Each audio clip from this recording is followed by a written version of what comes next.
Bonsoir à tous, alors aujourd'hui je vous propose un exercice sur les équations avec paramètres qui se traite en général bien dans le chapitre du second degré. Donc 3 questions, sujet assez court, pas trop difficile, et avec une interprétation graphique au niveau des points d'intersection entre la parabole et une famille de droites delta m. A tout de suite pour la correction. Alors on considère donc une parabole P dont l'équation dans un repère donné est y est égale à x carré plus 2x plus 2. On a bien une parabole puisqu'à droite, vous reconnaissez ici une expression du second degré. On considère après le point de coordonnées 1, 5 et on vous demande de montrer que toute droite passant par A a une équation de la forme y égale mx plus p avec p qui est égal à 5 moins m. Donc, on va dire soit donc dm la droite d'équation y égale à mx plus p, le point A appartient à la droite dm.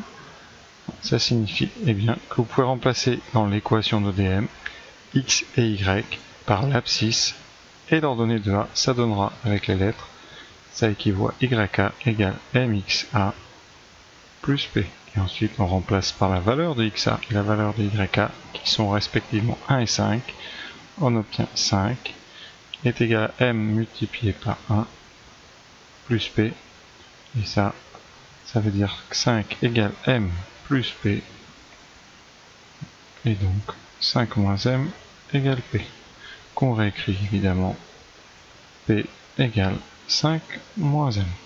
Donc, toutes les droites qui passent par A ont bien une équation de la forme y égale mx plus p. Ça c'est normal, ça s'appelle les droites ici non parallèles des ordonnées, c'est le cas général. Et le p, qui est l'ordonnée à l'origine, vaut 5 moins m. Maintenant, question 2, on va considérer une famille de droites. Justement, la famille de droites que j'ai appelée ici dm, qu'on va appeler par la suite delta m. Alors, donc dans le 2, on considère la famille delta m. L'équation y égale mx plus 5 moins m. On retrouve la question 1 et on peut vérifier facilement. A appartient à delta m, puisque quand vous remplacez x par 1, vous trouvez y égale 5. Donc A appartient bien à toutes les droites delta m, quelle que soit la valeur de m. Et maintenant, on va chercher l'intersection entre la droite ici delta m et la parabole P. Évidemment, ça sera certainement fonction de m. Il se peut qu'il y ait deux intersections, aucune ou une seule intersection, comme toute intersection entre parabole et droite. Donc, résoudre un système, ça veut dire que vous devez trouver des coordonnées x, y qui vérifient les deux équations. Donc, on doit résoudre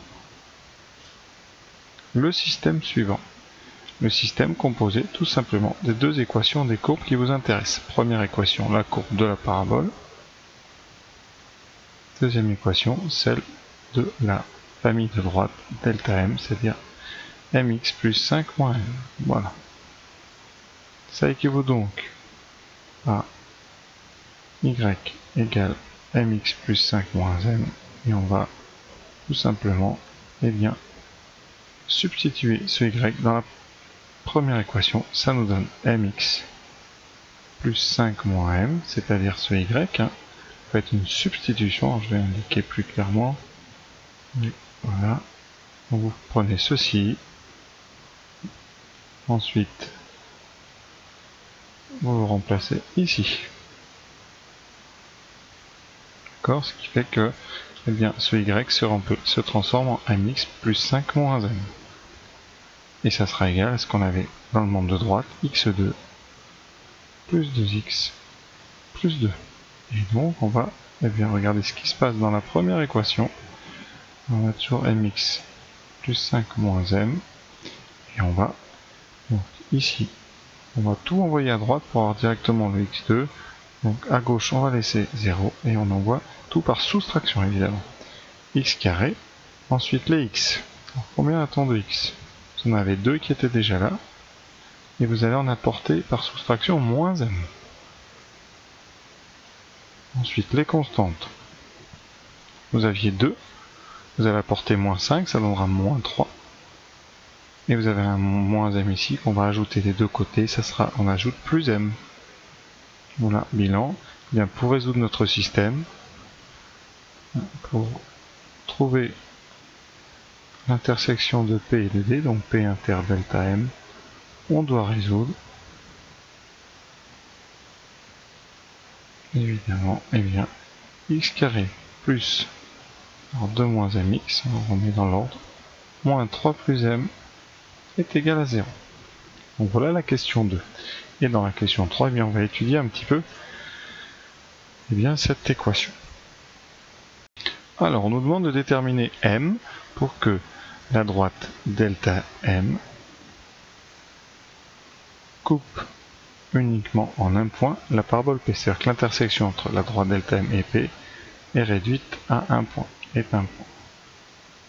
Bien ça, on a vu dans la question 2, ça équivaut à ce que l'équation x2 plus 2 moins mx moins 3 plus m égale 0, et bien cette équation n'a qu'une solution, ou n'admet qu'une solution.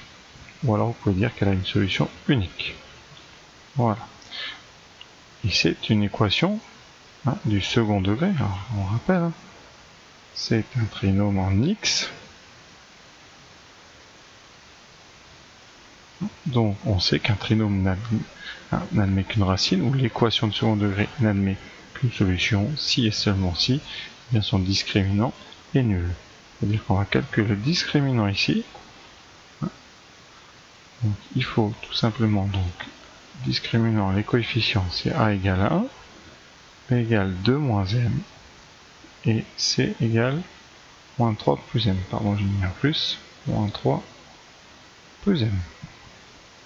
Eh bien, il faut que delta, c'est-à-dire 2 moins m au carré moins 4 fois 1 fois moins 3 plus m, eh bien ceci va être égal à 0.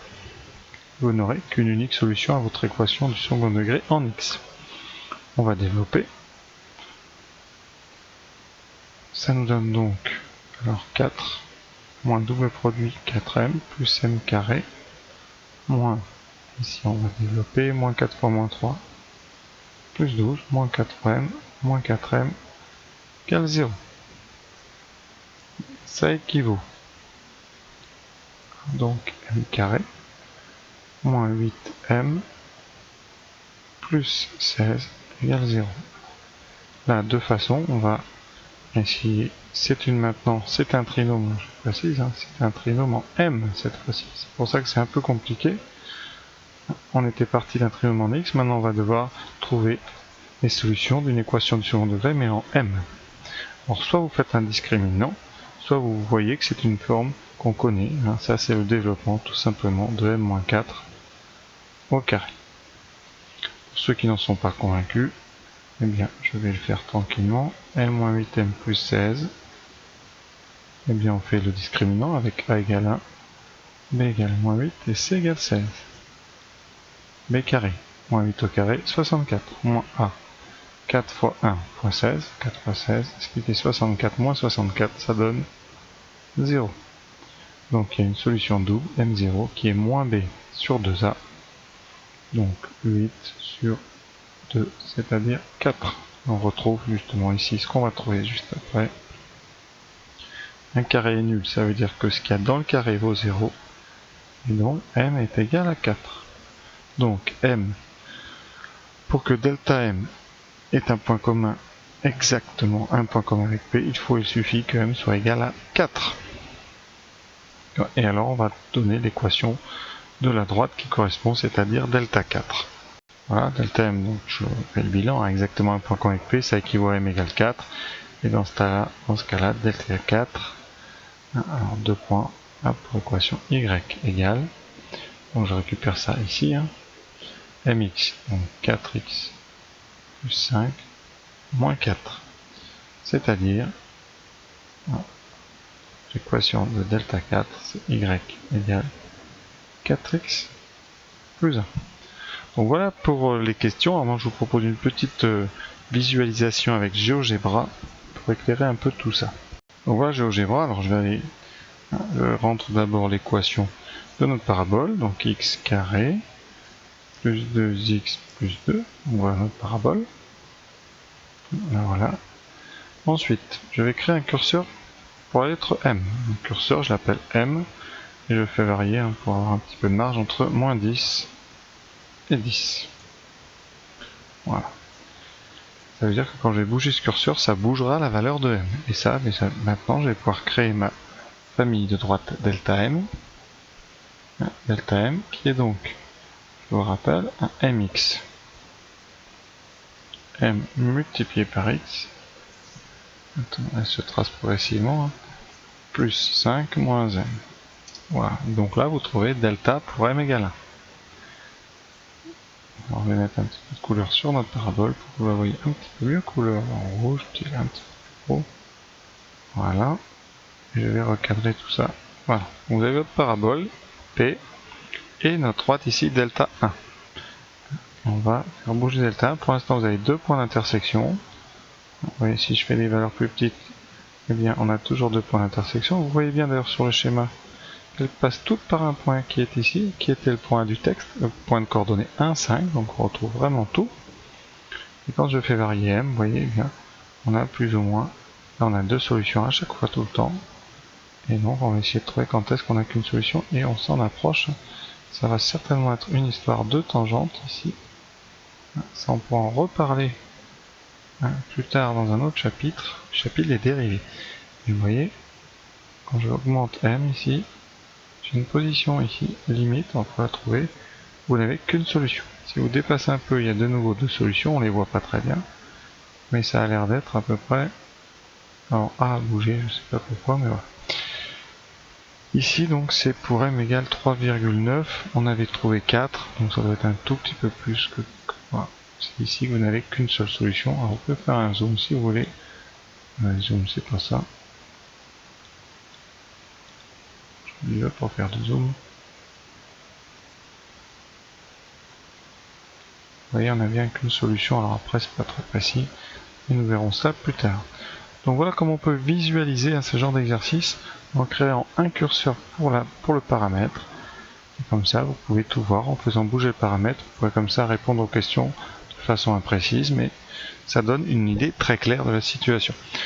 Voilà donc ce petit exercice très court, plus court peut-être que les autres sur les paramètres, mais néanmoins très intéressant.